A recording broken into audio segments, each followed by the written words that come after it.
Deyirlər, İmam Əli əleyhissalam xurma bağında işləyirdi.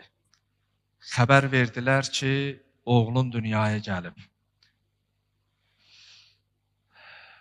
Bir neçə yerdə İmam Əli əleyhissalam sevinərək qaçıb, tarixdə o yerlərdən də biri Qəmər-i Munir-i Bəni Haşimin dünyaya gəlməsini eşidəndə idi.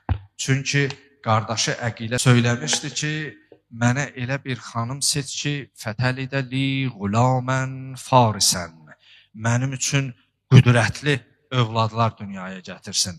Deyir, İmam Əli əleyhissalam gəlib çatır.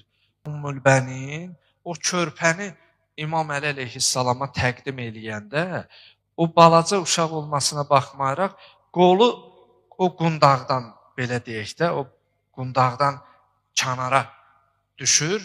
İmam Əli əleyhissalam baxır, görür ki, körpə olsa da iri əlləri var, iri qolları var.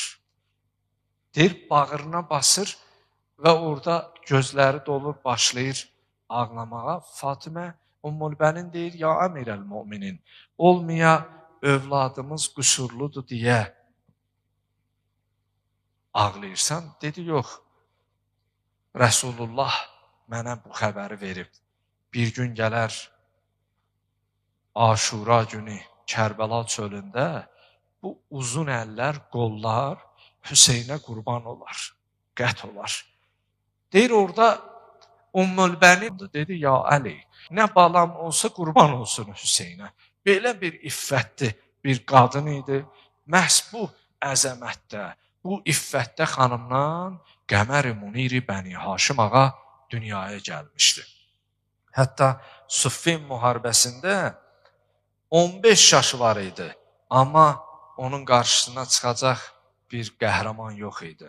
Həmd olsun, biz belə əzəmətli şəxsiyyətin, düzdür imam olmayıb, amma məsum imamlarımız ona salam verəndə, Əssəlamu aleykə əyyuhəl əbdus salih, salam olsun salih qula.